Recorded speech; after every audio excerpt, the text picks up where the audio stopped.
Nah, setelah kita mengetahui jenis-jenis karya tulis ilmiah, mungkin kita akan mempelajari nih struktur yang ada di artikel ilmiah itu apa aja sih gitu.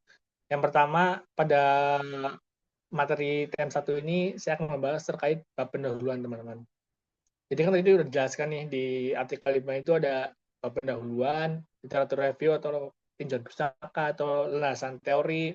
Lalu yang ketiga ada metodologi penelitian, lalu ada hasil dan pembahasan, lalu ada kesimpulan gitu.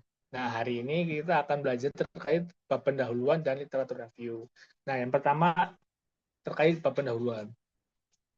Nah, bab pendahuluan itu terdiri dari apa aja sih? Bab pendahuluan itu terdiri dari latar belakang, rumusan masalah, tujuan penelitian, batasan penelitian, dan sistematika penulisan, teman-teman. Nah, mengapa perlu ada bab pendahuluan, teman-teman? Yang pertama itu, bab pendahuluan itu menentukan suasana. Teman-teman. Kenapa menentukan suasana? Karena ini adalah langkah awal untuk mendeliver pola pikir kita, ide gagasan kita terhadap nanti di bab pembahasan gitu, teman-teman. Jadi ketika pendahuluan itu baik, cara delivernya itu akan menentukan suasana pembaca, suasana tulisan yang teman-teman kaji, suasana tulisan yang teman-teman teliti gitu. Dan yang kedua adalah tentu menarik perhatian pembaca. Nah, berkaitan dengan poin pertama tadi menentukan suasana, bab pendahuluan yang baik itu akan menarik perhatian pembaca, teman-teman.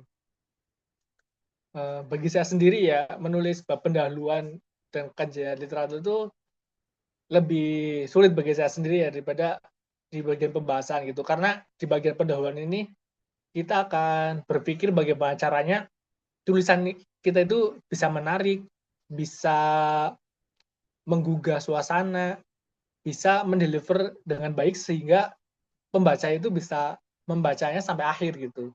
Karena kalau misal dari bab pendahuluan aja udah jelek, udah nggak jelas, pasti kan pembaca akan males baca ke step berikutnya gitu.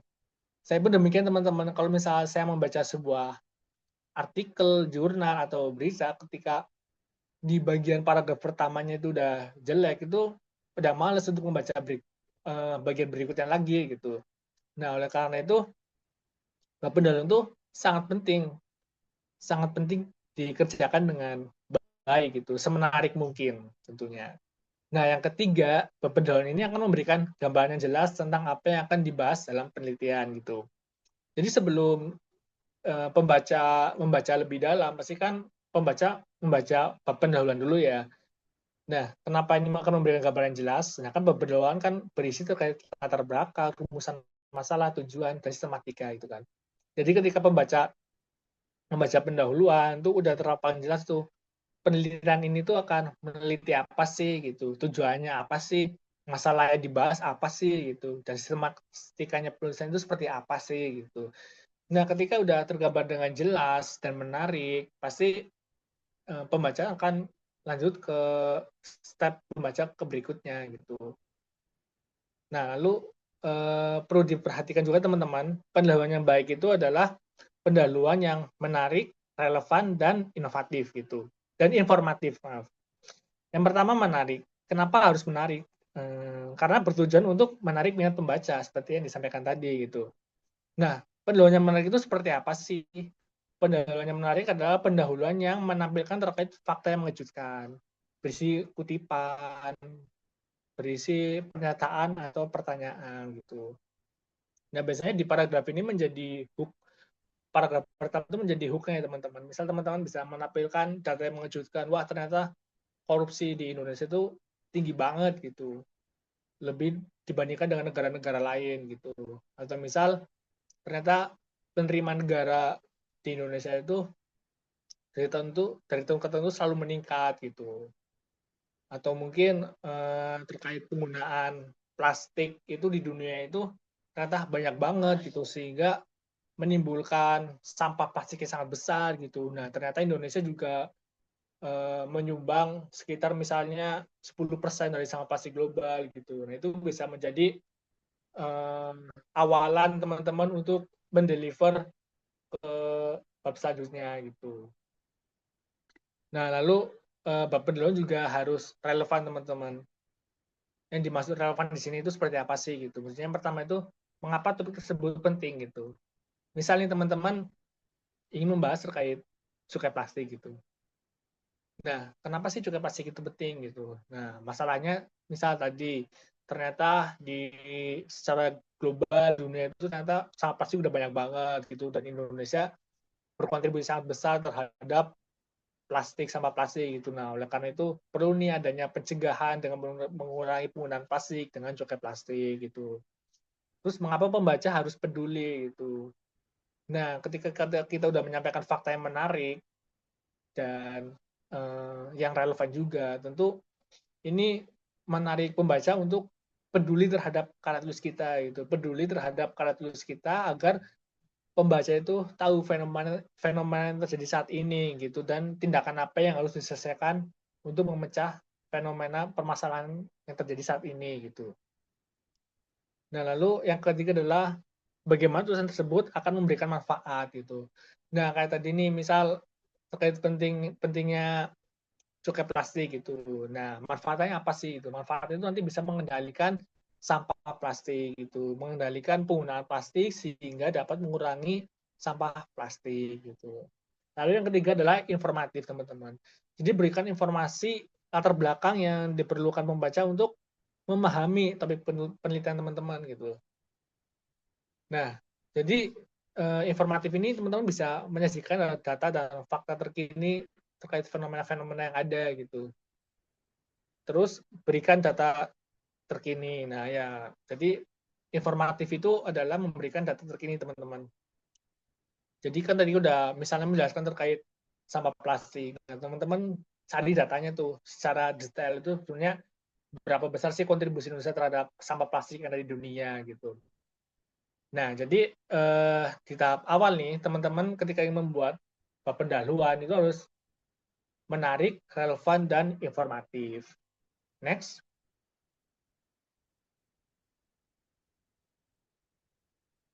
Nah, langkah-langkah menulis bab pendahuluan itu seperti apa sih teman-teman?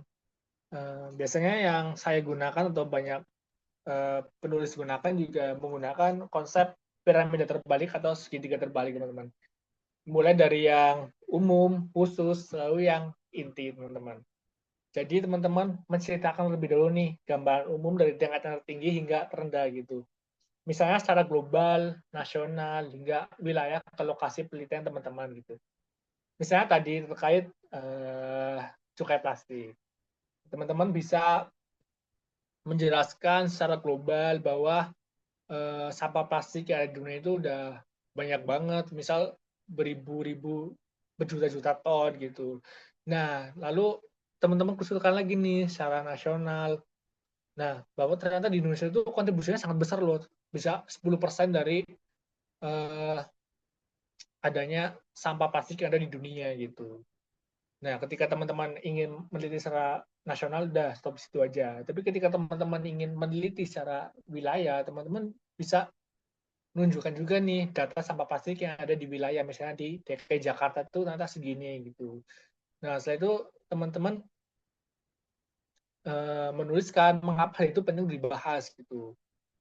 Nah, misal kan sampah plastik ini kan bisa berdampak buruk terhadap lingkungan gitu. Teman-teman harus menyampaikan itu gitu. Terus kan permasalahan terjadi baik secara praktik maupun teori gitu. Di sini juga bisa jelaskan hubungan antar variabel teman-teman gitu. Misal nanti variabel cukai plastik terhadap dampak lingkungan itu seperti apa sih gitu. Atau ada variabel kebijakan lain lagi seperti pelarangan penggunaan kantong plastik terhadap dampak lingkungan seperti apa gitu. Atau misal terhadap ekonomi seperti apa gitu cukai plastiknya. Kalau misal teman-teman ingin melihat ke POV yang berbeda gitu. Karena kan perlu kita ketahui teman-teman terkait cukai plastik ini kan sekarang udah nggak ada lagi di rencana di APBN, di pendapatan itu udah nggak ada targetnya lagi ya gitu teman-teman. Mungkin itu juga bisa menjadi ide penelitian bagi teman-teman gitu. Kenapa sih kok cukai plastik yang selama ini ada di APBN kok sekarang udah nggak ada gitu? Kenapa dibatalkan gitu? Padahal kan secara lingkungan itu kan udah jelas dengan mencegah penggunaan kantong plastik dengan cukai plastik kan itu bisa mengurangi sampah plastik ya, di beberapa penelitian itu juga udah menyebutkan hal tersebut gitu. Tapi mungkin ada dari sisi ekonominya teman-teman. Misal ketika kita melakukan cukai plastik, ternyata itu berdampak buruk nih bagi perusahaan-perusahaan plastik gitu, sehingga nanti akan menghambat perekonomian gitu. Oleh karena itu mungkin kebijakan cukai plastik untuk saat ini ditunda terlebih dahulu gitu. Nah, jadi bisa seperti itu teman-teman, step by step gitu, seperti piramida terbalik teman-teman. Nah, dari masalah yang terjadi, ceritakan apa dampaknya. Terus tuliskan juga nih perkembangan riset sebelumnya, dan jelaskan apa yang menjadi pembeda gitu, apa yang menjadi tulisan kita pembeda gitu. Misal dari segi metodologinya, dari POV-nya, atau dari variabelnya kita ditambahin variabel yang lain lagi gitu. Terus tulisan juga rumusan masalah dan tujuan penelitian. Nah, ini tidak kalah penting teman-teman, karena bab pendahuluan itu berisikan rumusan masalah dan tujuan penelitian. Tidak hanya menjelaskan latar belakang aja, tapi teman-teman juga menjelaskan rumusan masalah dan tujuan penelitian teman-teman itu seperti apa gitu. Nah, jadi secara sederhana, pendahuluan itu langkah-langkah ketika menulis itu, kita menerapkan metode piramida terbalik atau segitiga terbalik, dari yang umum, khusus, hingga yang inti. Next. Nah, tips dan trik menulis bab pendahuluan itu seperti apa sih teman-teman? Yang pertama tentu mencari ide penelitian ya teman-teman. Mencari ide penelitian itu dari mana sih gitu? Biasanya ide penelitian itu bisa dari keresahan, dari tren terkini, atau hal yang diminati itu. Misalnya nih dari keresahan nih. Misal teman-teman resah nih terkait tadi ya, kita masih dalam konteks plastik ya. Resah nih kenapa kok sampah plastik itu di Indonesia banyak banget gitu. Masyarakatnya masih menggunakan eh, kantong plastik untuk kehidupan sehari-harinya gitu, sehingga pada akhirnya itu sampah plastik itu akan menumpuk gitu, dan belum ada solusi untuk memecahkan permasalahan tersebut gitu. Nah, teman-teman bisa tuh dilakukan penelitian terkait kira-kira kebijakan apa ya yang bisa yang paling berdampak untuk mencegah penggunaan kantong plastik dan mencegah penyebaran sampah plastik di Indonesia gitu. Lalu tren terkini teman-teman. Nah, dengan tren terkini itu teman-teman bisa membaca artikel-artikel berita gitu. Teman-teman harus apa ya, aware terhadap isu-isu terkini gitu. Misalnya nih terkait pemerintah kan baru saja telah menerbitkan Perpres 12 tahun 2025 ya terkait RPJMN. Nah, di situ di dalamnya itu satu program prioritasnya adalah membentuk Badan Penerimaan Negara gitu. Nah, teman-teman dari PSKC bisa banget nih bisa membuat policy brief terkait Badan Penerimaan Negara, bisa kolaborasi juga sama teman-teman Puspa gitu. Maksudnya apa sih urgensinya Badan Penerimaan Negara gitu, lalu tata kelolanya nanti bakal seperti apa gitu. Karena nanti kan di Badan Penerimaan Negara ini kan akan menggabungkan antara Direktorat Jenderal Pajak sama Direktorat Jenderal Bea dan Cukai gitu. Tentu kan nanti tata kelola organisasinya bakal berbeda gitu, kewenangannya akan berbeda, strukturnya akan berbeda juga. Nah kan BPI ini kan nanti akan bertanggung jawab juga pada presiden gitu. Mungkin sedikit cerita juga ya teman-teman. Mungkin ini juga bisa menjadi ide penelitian bagi teman-teman karena masih hangat juga. Nah mungkin ini ketika nanti hasilnya udah jadi, teman-teman juga bisa sampaikan tuh ke Kementerian Keuangan atau ke DJBC lewat Pekensta gitu. Nah ini mungkin nanti bisa jadi landasan rekomendasi kebijakan juga nih bagi pemerintah untuk menyusun Badan Penerimaan Negara yang baik itu seperti apa gitu. Nah, sebenarnya kan kalau kita bicara terkait Badan Penerimaan Negara kan bisa berkat juga pada Peru ya teman-teman. Di negara Peru kan juga dulu kan pada tahun 1990-an itu kan tax ratio-nya itu sekitar 8%.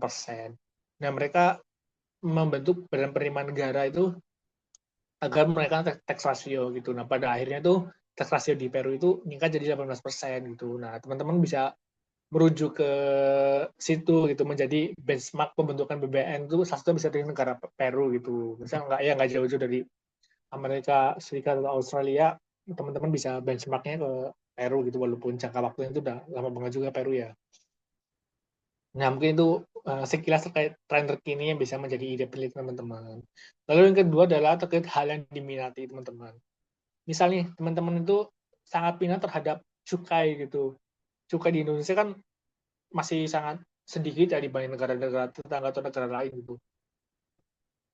Mungkin teman-teman ingin mempelajari cukai, sangat minat terhadap cukai. Nah, teman-teman bisa mengembangkan ekstrasifikasi cukai gitu.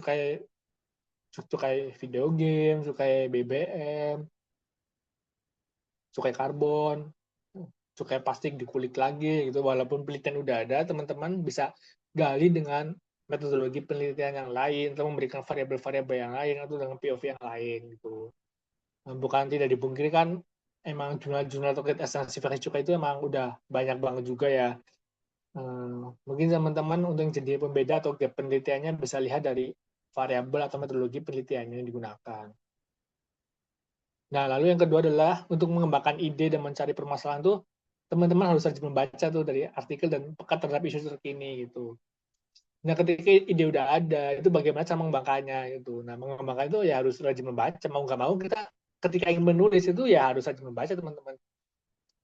Misalnya teman-teman targetkan nih sehari minimal membaca isu-isu terkini secara global atau nasional. Teman-teman bisa lihatnya di Kompas, di Kumparan, di Detik gitu. Lalu bisa baca juga di jurnal-jurnal ilmiah terkait gitu. Nah, ketika teman-teman rajin membaca, tentu teman-teman akan menambah wawasan ya. Nah, selain itu juga teman-teman akan memahami nih struktur-struktur penulisannya, memahami gaya bahasanya, memahami metode penelitian yang digunakan oleh penulis ini apa sih gitu. Lalu teman-teman dengan sendirinya nanti akan mengulik gitu. Ketika teman-teman tertarik pada bacaan itu, teman-teman tentu akan mengulik lebih dalam lagi gitu. Teman-teman di situ juga nanti bisa menemukan permasalahan baru. Wah, ternyata ini ada masalah baru nih gitu.